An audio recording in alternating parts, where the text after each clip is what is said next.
The job of any presentation is to provide more value to an audience. So as long as we can leave them with an idea that can positively impact their lives, or we can leave them a little more educated or informed than when they first walked in, we've done our job as good presenters. And so to understand what value we want to bring to them, it's important to understand the types of presentation that are out there and which one do we need to give for our various objectives. And that's what we're going to discuss here today. Hey, my name is Radeep, and I love learning about effective communications and sharing those learnings with you so that you can level up your communications game as well. Okay, we're going to cover 4 types of presentations.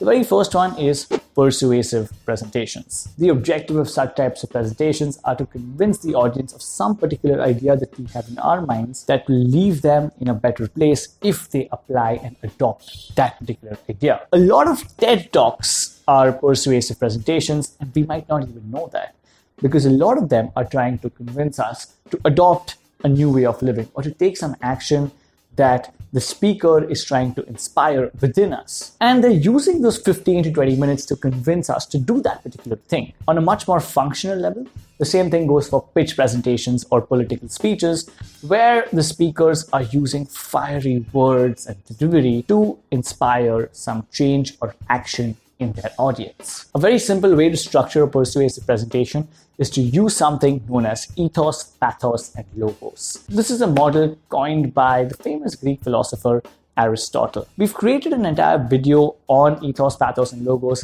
linking it in the description below.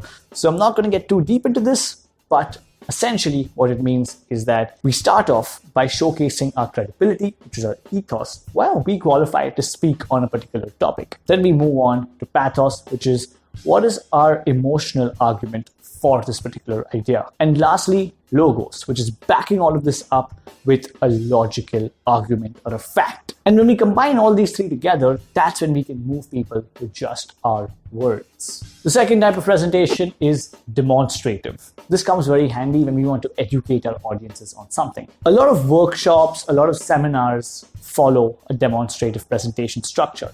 They're basically how-to speeches. How to be your own boss, how to travel without any money, how to invest in the stock market.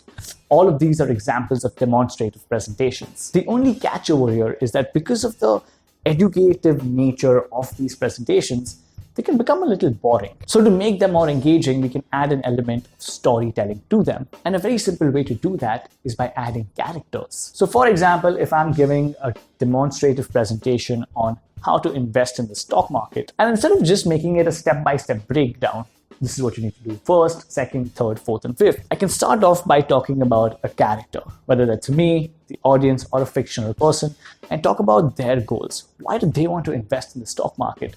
What are the mental obstacles they're facing in their minds that's preventing them to do so?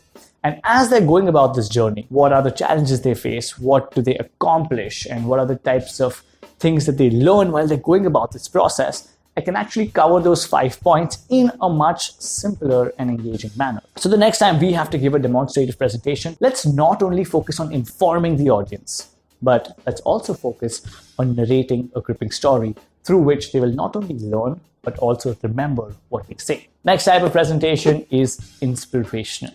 Now, I've always had a bit of skepticism with inspirational presentations because they can get a little cheesy at times. And a lot of us want to become motivation speakers. We want to inspire audiences. And that's fine, but here's the thing. We need to keep in mind that inspiration should not be the sole objective of a speech. We should very rarely make it our aim to inspire our audience. Instead, we can aim to emotionally grip them with our own personal stories.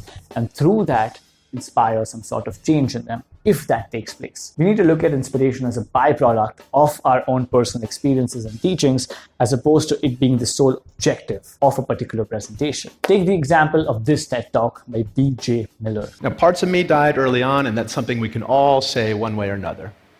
I got to redesign my life around this fact, and I tell you, it has been a liberation to realize you can always find a shock of beauty or meaning in what life you have left.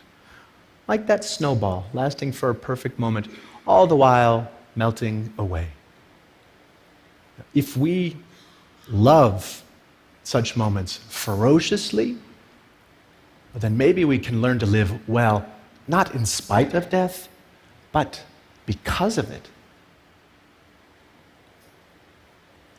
Let death be what takes us, not lack of imagination.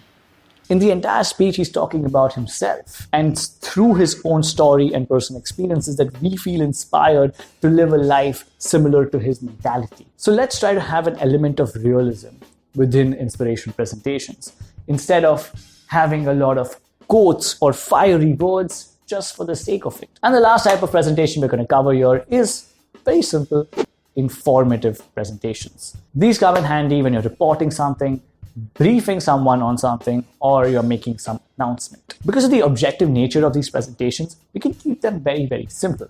We can start off by saying the main point. What does the audience need to know above all else? Then we can spend some time elaborating on that and again end with the main point. This makes sure that we're giving them the most important information in the beginning and leaving them with the most important thing again, as that's the thing that they'll remember the most. And that's about it. 4 types of presentations so that you know what to use depending on your situation, so that we can provide maximum value to our audiences. If you have any more questions around things like public speaking, presentation skills, or communications, we have an entire website with in-depth articles and resources dedicated just for that. So go check out franticallyspeaking.com. And if you want to know how to start your presentation in an impactful manner, regardless of what type it is, check out this video right here.